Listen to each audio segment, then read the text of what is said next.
আমাৰ নিযুক্তি বৰ্তমান 1,15,000 সম্পূৰ্ণ হৈছে 1,15,000 সম্পূৰ্ণ হৈছে আৰু বাকি আজি 93 গৰাকী নতুনকৈ তাত সংযোজিত হ'ল আৰু বাকিখিনিও পাইপলাইনত আছে বিভিন্ন পৰ্যায়ৰ ডকুমেণ্ট ভেৰিফিকেশ্যন বা ৰিজাল্ট প্ৰচেছিং ইত্যাদিত আছে মই ভাবোঁ যে দুৰ্গা পূজাৰ আশে পাশে তেতিয়ালৈকে আমাৰ 1.5 লাখ নিযুক্তি সম্পূৰ্ণ হৈ যাব নমস্কাৰ বন্ধু বান্ধৱীসকল আপোনালোকক স্বাগতম জনাইছোঁ মোৰ চেনেললৈ আমাৰ লগত আজি এটা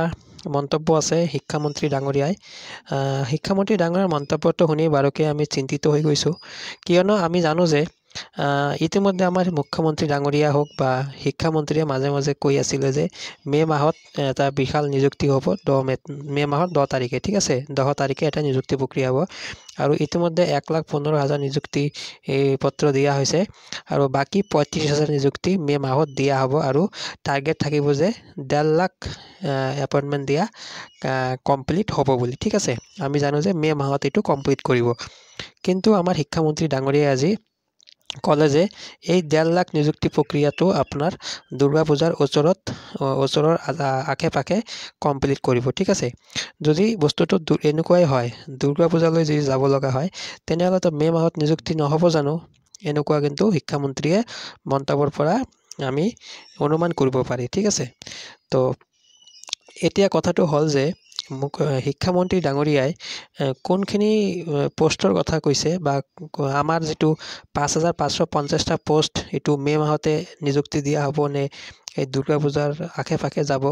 এটো কিন্তু এটা আজি ডাঙৰ প্ৰশ্ন হৈ পৰিছে ঠিক আছে তো আমি আশা কৰিছো বা আমি আশা ৰাখিছো যাতে এনেকুৱা নহয় দুৰ্গা পূজাৰ আশে পাশে যাব লগা নহয় যাতে মে মাহতে নিযুক্তি প্ৰক্ৰিয়াখিনি সম্পূৰ্ণ কৰে আৰু 1.5 লাখ যেটো টাৰ্গেট আছে এটো যাতে সম্পূৰ্ণ হয় মই এইটোৱে কামনা কৰিছো বা এইটোৱে আমি আশা ৰাখিছো কিয়নো দুৰ্গা পূজাৰ যদি ওচৰে পাজৰে যায় তেনেহলে ডাঙৰ এটা ডাঙৰ মানে এটা পলম হৈ যাব তাৰ মানে যেটো 5,550টা পোষ্ট আছিল এটো কিন্তু প্ৰায় 2 বছৰ হৈ যাব ঠিক আছে তো 2 বছৰ হৈ গলে এটা বিৰাট এটা ডাঙৰ এটা টাইম ইয়াতে লব লগা হল যেটো সকলৰ কাৰণে বেয়া বুলি আমি ভাবো এটা ভাল এটা মেছেজ নহয় ঠিক আছে তো আমাৰ লগত মন্তব্যখিনি আছে শিক্ষামন্ত্ৰী ডাঙৰীয়া তেখেতৰ মন্তব্যখিনি আপোনালোকক শুনাম আৰু আপোনালোকে শুনিব ভালকে মন্তব্যখিনি তেখেতে একচুয়ালি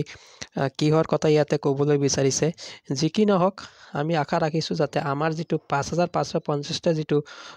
পোষ্ট আছে ইয়াৰ নিযুক্তি যাতে মে মাহতে হয় ঠিক আছে অকল এটোৱে নহয় যাতে এডিআৰই আছে অসম পুলিচ আছে টিজিটি পিজিটি গোটেইকেইটা নিযুক্তি যাতে মে মাহতে সম্পূৰ্ণ হৈ যায় আৰু মে মাহতে যাতে সকলে কৰ্মত যোগদান কৰিব পাৰে এনেকুৱা আমি আশা ৰাখিছো যাতে আমি দুৰ্গা পূজালৈকে আমি যাব লগা নহয় ঠিক আছে তেনেহলে আমি ভিডিওটো ইমানতে সামৰিছো আৰু আপোনালোকে নিজৰ যি মন্তব্য আছে মন্তব্যখিনি কমেন্ট বক্সত জনাব একচুয়ালি দুৰ্গা পূজালৈকে যাব নেকি নে মে মাহতে নিযুক্তি প্ৰক্ৰিয়া কমপ্লিট কৰিব এইখিনি সময় আহিলে আমি ক'ব পাৰিম আৰু আপোনালোকৰ মন্তব্য দিব কমেন্টত জনাব তেনেহলে আহক আমাৰ শিক্ষামন্ত্ৰী ডাঙৰীয়া যেটো মন্তব্য আছে সম্পূৰ্ণ মন্তব্যখিনি এবাৰ শুনি লওক ঠিক আছে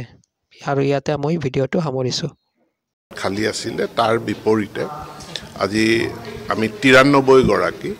ইংৰাজী 93 গৰাকী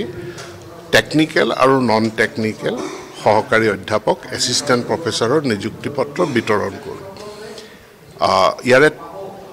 56 গৰাকী টেকনিক্যাল এসিস্ট্যান্ট প্ৰফেসৰ অৰ্থাৎ তেওঁলোক civil engineering chemical engineering mechanical ইঞ্জিনিয়াৰিংৰ প্ৰবক্তা আৰু অন্য হাতেদি 37 গৰাকী নন টেকনিক্যাল মানে ফিজিক্স কেমিষ্ট্ৰি জিঅলজি ইত্যাদি বিষয়ৰ প্ৰবক্তা সহকাৰী গতিকে এই এসিস্ট্যান্ট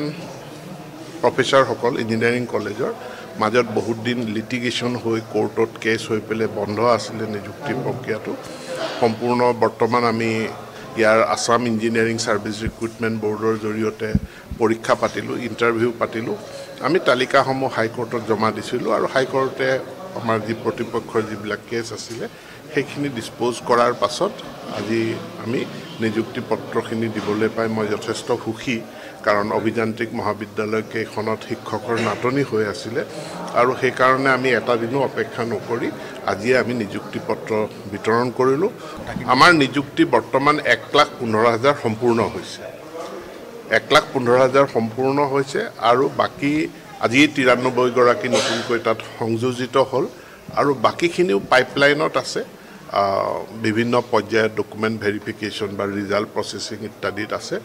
মই ভাবোঁ যে দুৰ্গা পূজাৰ আশে পাশে তেতিয়ালৈকে আমাৰ 1.5 লাখ নিযুক্তি সম্পূৰ্ণ হৈ যাব।